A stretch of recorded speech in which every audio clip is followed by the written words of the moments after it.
Hi everyone, this is a presentation on Learning Outcome 5 for the Diploma in Sports Massage Therapy, the anatomy section. And we're firstly looking at muscles. I'm going to divide it into two PowerPoints, one on general muscles and the next one on the sliding filament theory, just to make them a little bit shorter. So let's get going. If we think about why we have muscles, when I teach anatomy, I teach using acronyms, and the acronym that I'm going to use for muscles is SPEM, S-P-E-M, or sperm without the R. Don't think of the R now. So SPEM. Some people eat meat. I don't know if you are a meat eater, vegetarian. If you are, sorry to share this slide with you, but some people eat meat. When you eat meat, what you are eating is the muscle of an animal. So if you like a nice rump steak, you're eating a cow's gluteus maximus. So SPEM, why do we have muscles beginning with these four letters? S for support. Muscles are good at supporting other structures. So supporting of organs and also bones. We think of the skeleton as 206 bones of the body. On their own, the bones wouldn't stand up straight. It's the muscles that form the active part, the momentum and the kinetic energy that will allow the skeleton to be upright. P. Why do we have muscles beginning with P? Protection, hopefully, and a lot of acronyms I use. P for protection is normally the answer. So how do muscles protect us? Well, firstly, let's say for a reflex action, you touch something hot, you pull your hand away. Pinprick, and you take your hand away. And it's the muscles that's enabling that retraction. But also if you think of a part of the body that hasn't got a lot of bone protection, so our skull protects the brain, our ribs protect our lungs, what protects your abdominal organs, your stomach, your liver, your intestines? There's no nice bony sheath that goes over there. So what protects that is your lovely defined and strong six-pack muscle, the rectus abdominis. If you do martial arts or any kind of exercise really, you know that when you breathe out, you can tense your stomach muscles up. So this forms a good protection. E for energy. E for energy, and energy via contraction. So in our next video, we're going to have a look at the sliding filament theory. I'm going to say that under a microscope, this is what's happening constantly. Any kind of friction or movement is going to produce heat. So energy as in heat, but also energy is in movement, kinetic energy, sorry. And M, I've said this word probably 3 times already, M for movement. And muscles work via contraction and relaxation. So once the muscle is shortened, it has to relax to get back to its normal state before it can be shortened again.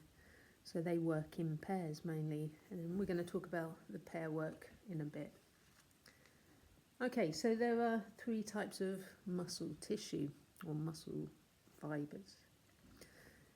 The first one I'm going to look at is when I say to students name some muscles of the body or where do we have muscles, they'll say biceps, calf, quads, hamstrings. That's before they know a little bit more detail about names of muscles. But these kind of muscles make up about 50% of our body weight in general. And they're the muscles that we normally think about, and they're called skeletal muscles. So skeletal muscles, if you think of the name, skeletal, attached to the skeleton. So skeletal muscle fibres attached to the skeleton. So their primary job is to move bone, to pull on the bone via tendons. We talked about tendons in the last PowerPoint on bones. So skeletal muscles, they have a powerful contraction. We know when we go to the gym, might be able to lift heavy weights. You can't lift a heavy weight for a long time, you get tired. And we'll talk about aerobic and anaerobic exercise as well and how we tire. But skeletal muscle tissue is a powerful contraction and it enables us to lift heavy weights or do functional movement. CNS, it's controlled by the CNS. So again, looking at the nervous system, the CNS is central nervous system. And the central nervous system consists of the brain and the spinal cord. So it's a voluntary contraction, and we can see there, skeletal is written in yellow. So that's what I want you to learn, skeletal muscle fibres. But it has a variety of other names. So voluntary, we think about the movement. To think about walking and running and writing, we have to think of these movements as we do it. And striated, when we look at a diagram of this kind of muscle fibres, this muscle, we'll have a look at where the striations happen. Striations mean stripes. So under a microscope, we'll see that striped appearance.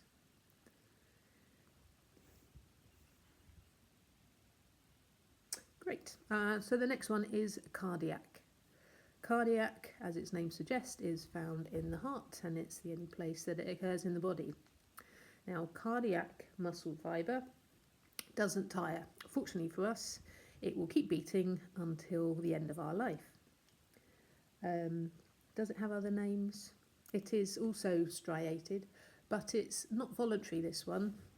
To think about our heart beating, maybe once a second, just slightly less than that, we would need a lot of thought, a lot of conscious thought about that. So fortunately, the cardiac muscle tissue will just keep going. So it's involuntary. You can also call it involuntary muscle fibres. It's controlled by the ANS. So different to the CNS, the ANS is autonomic nervous system. And the autonomic nervous system, like its name suggests, is automatic. So it's an automatic response. Now, the heart actually has its own rhythm. And most of you have probably heard of a pacemaker, or if someone needs to have a pacemaker to keep their heart beating. There was a programme called The F Word quite a few years ago with Gordon Ramsay, and he went to Japan on one of his trips. And there was a delicacy where they got a little eel, sorry about this again, chopped the head off the eel, and they got the heart out, and they put the heart on a teaspoon, and the heart was still pulsating. Now, it wasn't attached to the eel, there was no blood supply to it anymore, it was just on its own, and it was palpating or beating on the spoon. And you put it on your tongue, you can feel it all the way down. By the time it got down to your stomach, it'd probably run out of oxygen and stop beating. So for about 30 seconds, that's all it will last for. But it does show that the heart has an ability to contract and relax with its own rhythm. And that's a section of the heart we're looking at in cardiovascular system. We'll see how that works via the cardiac output system, cardiac conduction system. The job of cardiac muscle tissue is just to keep the heart beating and to pump blood around the body. Where is blood made? If we remember back to the last PowerPoint on the skeletal system, it's made in the end of a long bone, in the epiphysis of a long bone in the red bone marrow. Okay, so that's cardiac. And then the third type of muscle tissue in the body is smooth. So in yellow I'm putting the more common words for it, but there are other names. Now smooth, there are quite a few names. So smooth muscle is involuntary. We don't think about this contracting. So if we say all the organs and the blood vessels are wrapped in smooth muscle tissue. So when our bladder contracts when we go to the toilet, when our pupils contract and then dilate, and that's via these type of muscle fibres, smooth muscle fibres. So they're not attached to bone, they're not found in the heart, so they have to be smooth muscle tissue. Visceral is another name there. We haven't seen that word before. Visceral is to do with body organs. Unstriated, so under a microscope it looks a little bit different as well. So as I said, these form the walls of the hollow organs. It has a steady contraction. We don't think about it happening. Looking back at the skin, when we said about the hairs on the skin, and when you get cold and your hairs stand upright, if you can try and remember the name of the little muscle that pulls your hair upright. And hopefully you've said erector pili muscle, so that is also an example of a smooth muscle tissue. ANS, autonomic nervous system. We don't think about the action. So they're the three types of muscle tissues in the body. And in terms of massage and being more practical, hands-on, we're more concerned with skeletal muscle tissue. And as part of the course, when we do our practical, we'll be learning all these muscles as we're massaging them. So we'll be working on the quadriceps and learning the names of the 4 quadriceps and also where they're attached. So it becomes a little bit more practical in terms of just looking at a book and seeing the diagrams. Right, so if you have your revision book, okay, let's have a look. We'll turn to page number 9. Here we go, page number 9. Got some diagrams there of the muscle tissues as well. So we're going to have a look at the structure of skeletal muscle fibres. I'll just point out, to start with the yellow words at the bottom, it says about connective tissue. I mentioned this before in the skeletal system, but all bones, all muscles, all organs of the body are all wrapped in how I describe as cling film. So it's all wrapped up in the body, and each one connects to the next all the way through the body to form different lines. So the yellow words there are connective tissue or fascia. Okay, and there are 3 types in terms of muscles. So epimysium, perimysium, and endomysium. Now, I've also mentioned about words that start and words that finish, and how we get to learn what they are as well in anatomy. So epi means end or outer. Epidermis is the outer dermis. So epi-my, and then my or myo, myology is the study of muscles. My is to do with muscles. So epimysium is an outer covering of the muscle. And we can see in this diagram, I'll show you where the arrows go in a second, all this white stuff that looks like a cling film, and that surrounds the whole muscle. That's the epimysium, and it goes into the tendon and blends with the tendon fibre, so it's actually all one unit. Peri means perimeter, around the outside the muscle. Perimysium. Now perimysium goes around a bundle of muscle fibres.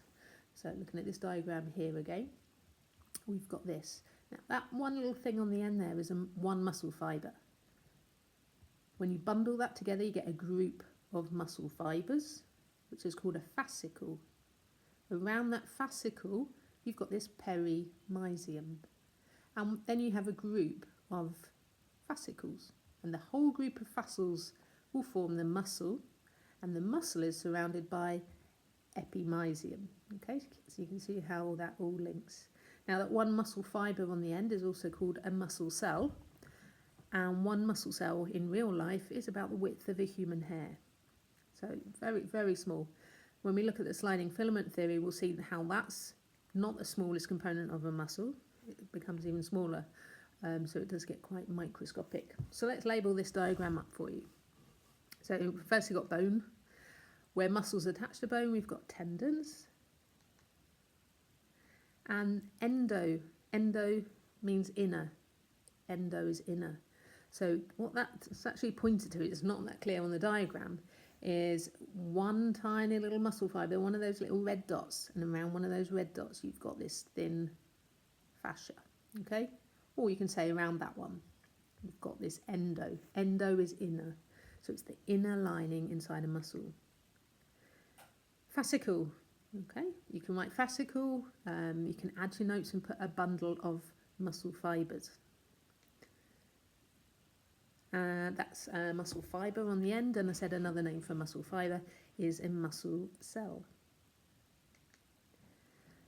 In muscles, obviously there's lots of blood supply, and one of the best things, if you were to call it a best thing in terms of injury, is to pull a muscle.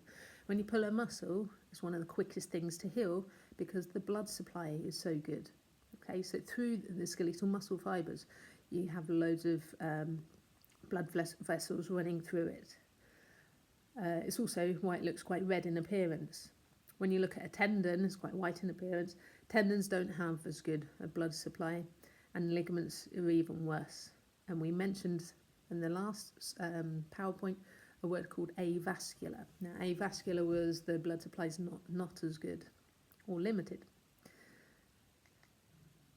So perimysium, this is pointing, if you can see where it's pointing to, perimysium, as I mentioned, is around a whole bundle. Okay, this white thing here, the white wrapping around that is the perimysium. And then all the way around the outside of the muscle is the epimysium. Epi meaning outer. Okay. So how do muscles work? Coordinated action of muscles. So looking at this guy here, been to the gym a few times a week, I'd imagine. Okay, we've got agonist. So the word agonist or prime mover, when you do an action, it means it's the first thing to work. So if you have your arm here and you bend your arm, the thing that's bending your arm, or we'll say flexing at the elbow, is your bicep. So your bicep does elbow flexion. That's the agonist. That's the main muscle to work to produce the movement. Okay, so on him it would be his bicep brachii. Antagonist. Antagonist is the other one.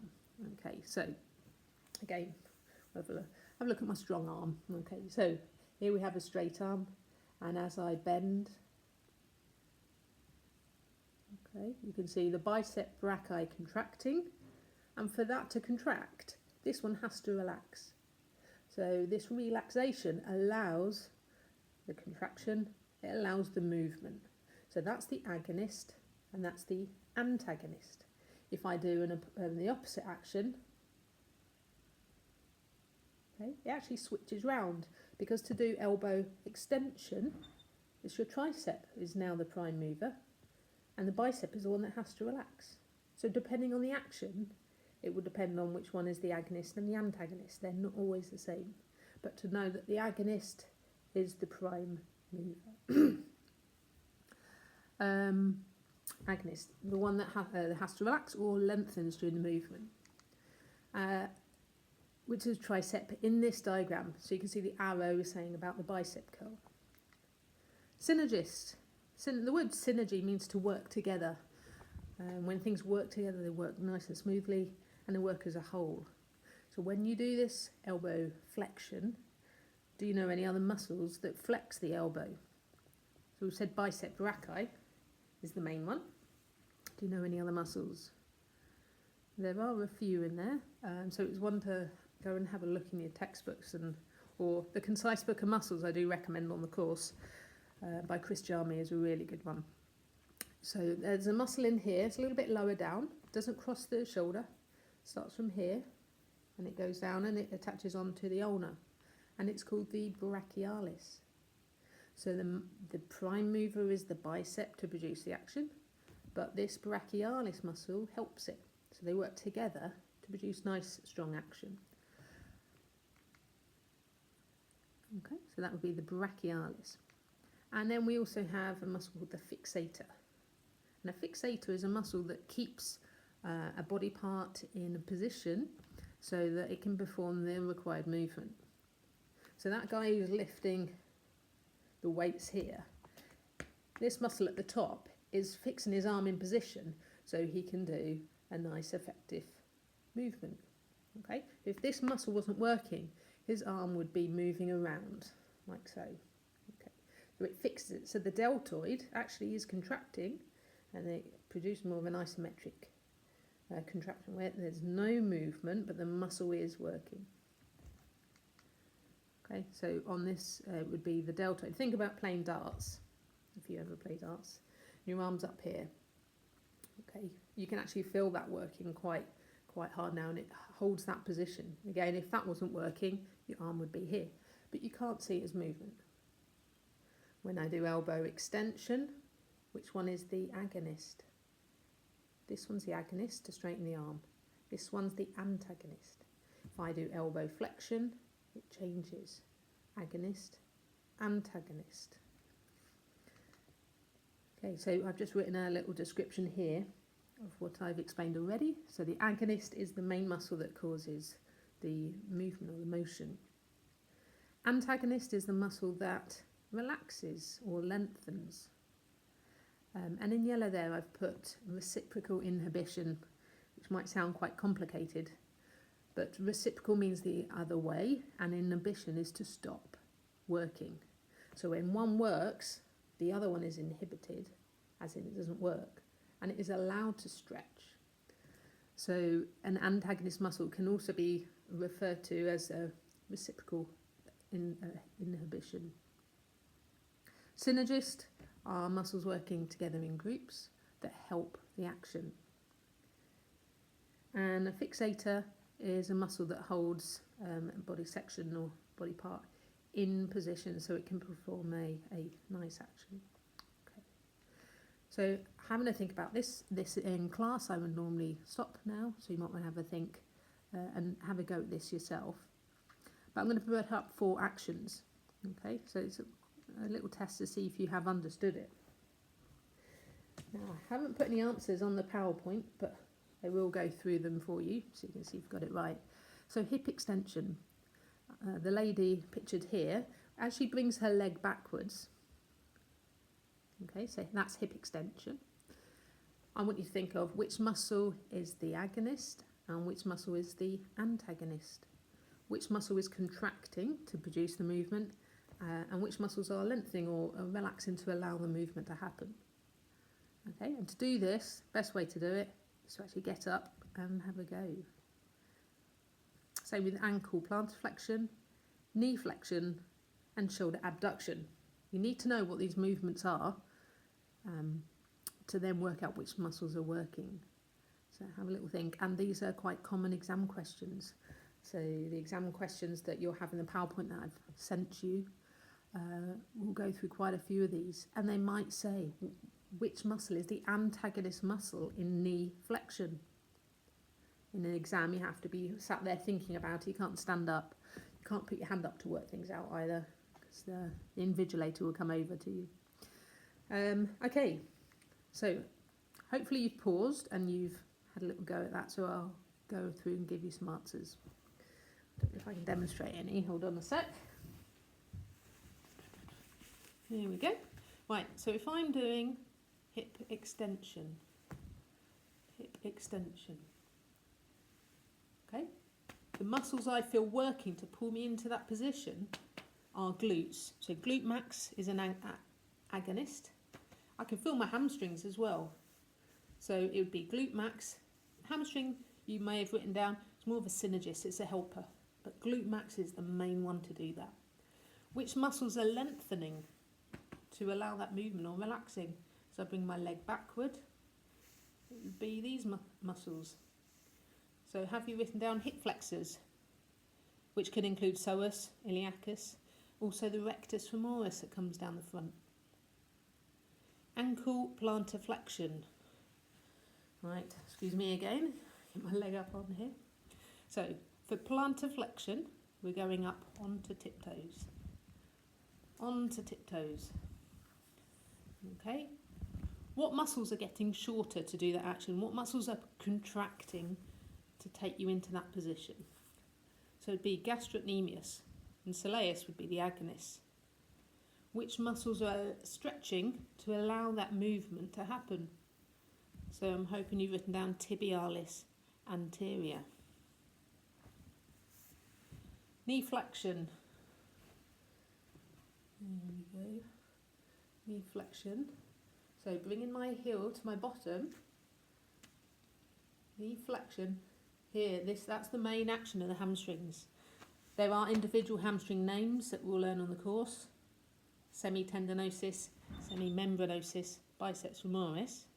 But knee flexion is hamstring, and therefore the ones that are relaxing are the quadriceps. And then shoulder abduction. Ab is to take away. So from here, this is abduction. What muscles contracting for me to do that action? Okay, there are quite a few, but deltoid, you've got a bit of supraspinatus for the first 20 degrees, deltoid, traps, rhomboids. I would say the main one, the agonist, is the deltoid. What muscles are being stretched or allowing that movement to happen? You've got lats in there. Okay, latissimus dorsi. You've got teres major, minor. Okay, so lats. You've also got some tricep. Might not always be one answer. So I would like you to go through and have a look at lots of different actions of the body. Do the same with elbow flexion. Do the same with some of these opposite ones, knee extension, and see how they switch over. Types of muscle contraction. So muscles contract in 3 different ways. And the way we normally think of as a muscle contracting, as I demonstrated earlier, is where the muscle shortens, gets tense. And as muscles shorten, they get shorter and they get wider, because I said those little filaments are all overlapping. Okay, so that is one way of a muscle contracting, and that's called concentric. So in yellow, I've put the more common word. Isotonic is to do with the movement. So concentric muscle contraction is where a muscle develops tension and shortens in length. Okay, lifting up a heavy weight, doing a bicep curl is quite a common way to think of it. The second one is where a muscle contracts but there's no movement. I demonstrated that actually earlier when I was saying about playing darts. I said this muscle, you could feel it contracting, you can feel it working, but there's no movement. So a muscle that contracts where there's no movement is called isometric. Okay, static, there's no movement. And it develops tension while the muscle stays the same length. This picture I've got here, if we were in class, I normally ask for a volunteer, brave volunteer, to give me an arm wrestle. And when you start doing, or when you have a go at an arm wrestle against someone, you're both putting so much power in, unless one is a lot stronger than the other, you're stuck in there in the middle, both of you, for quite a long time, and then you start to shake until someone runs out of energy, maybe runs out of power. But that where you're both there forcing is isometric, because there's no movement apart from the shake. I normally get people to do the plank as well. So if you're there doing a plank in class, nearly in a press-up position, and your whole body, all of your muscles really are isometrically contracting. Your core, your arm muscles, your leg muscles, your glutes, and it's all keeping you in that really still position. It's an isometric contraction. And it is a powerful movement.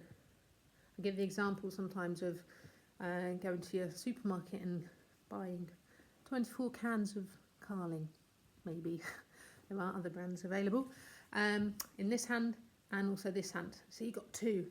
And you walk home, and by the time you get home, there's no movement here at all. Your arms are just hanging next to your body, but you're carrying these heavy weights. When you get home, you've got tension here. You can feel it all the way up your neck. Isometric contraction.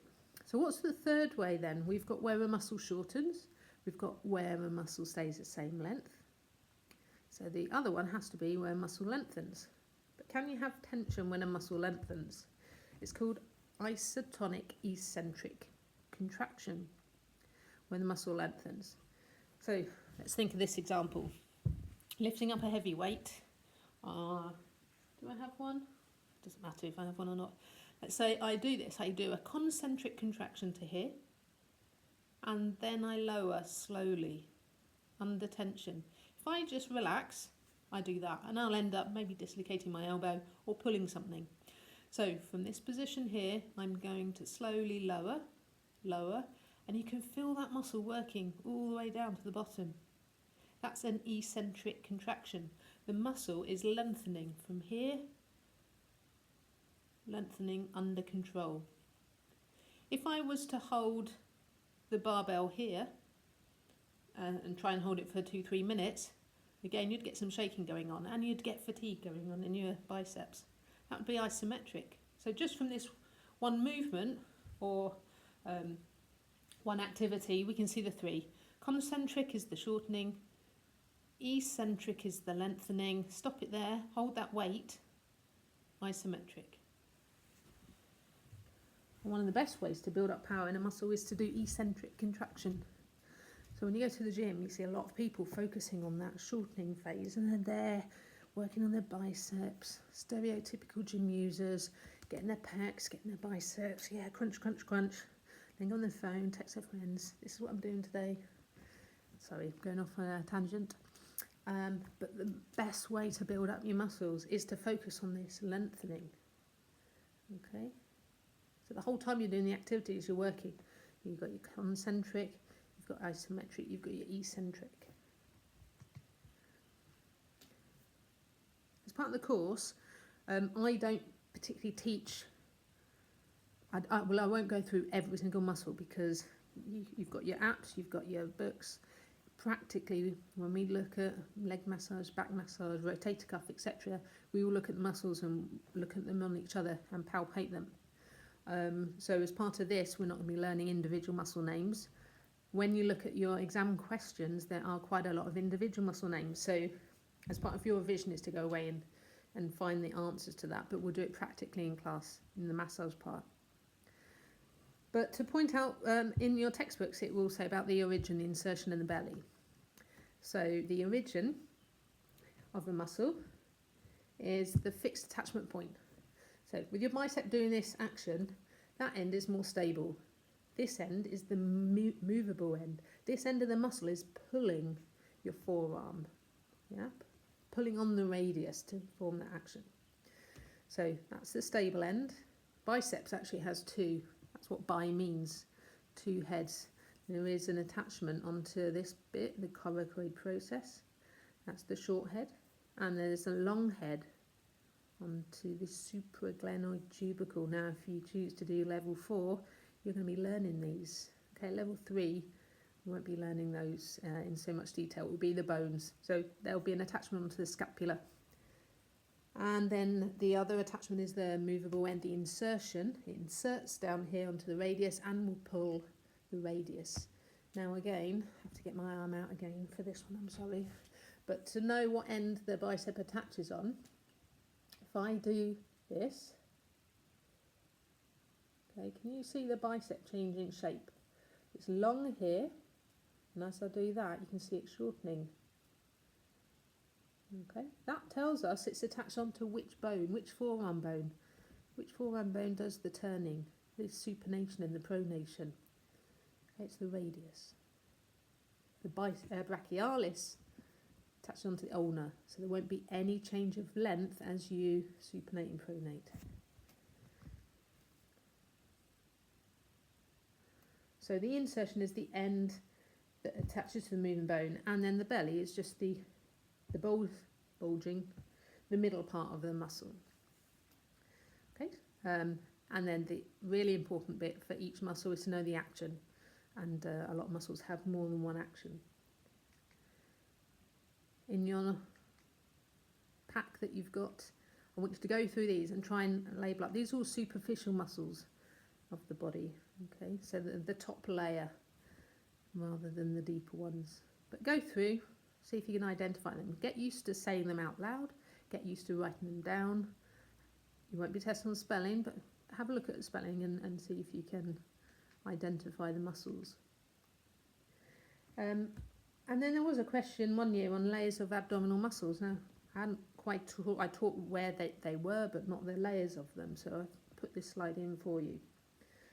On the front here, I won't scare you and show you my six-pack underneath, but the six-pack muscle is the one on the front, the rectus abdominis, and over that you've got a sheet of fascia. Now you can see all this fascia down here, it's been cut away. That will extend all the way across and covers all of this. You can see why people can have six-packs, because they're like those ice cubes in the little ice cube separators that you put in the freezer. You pop them out. So they're actually individual ones in little chambers. Over the top you've got the fascia covering, but then at the sides you've got the obliques, internal and external obliques. And then if we cut through that or take that layer up, underneath you've got a really deep muscle called the transverse abdominis. And that muscle is for deep compression. It's let's say you go to the toilet and you're struggling a little bit, trying to squeeze. It's that squeezing action, compresses the abdomen. Playing wind instrument, yeah, it's that force. Blowing up a balloon, it's that compression of the abdomen. Whereas obliques are at an angle. Oblique means at an angle, and they're very useful for twisting. And the rectus abdominis is more for hip flexion. Okay, so that's the end of general muscle information that you need. My next one is going to be on sliding filament theory. So have a look at the exam questions that you've got at the end of this one in the PowerPoint that I've sent you. And there are a lot. I think there's about 30 questions, so have a go at those. And if they're on specific muscles, go away and have a little research. And that's one way of learning what these muscles do as well. Okay, thank you.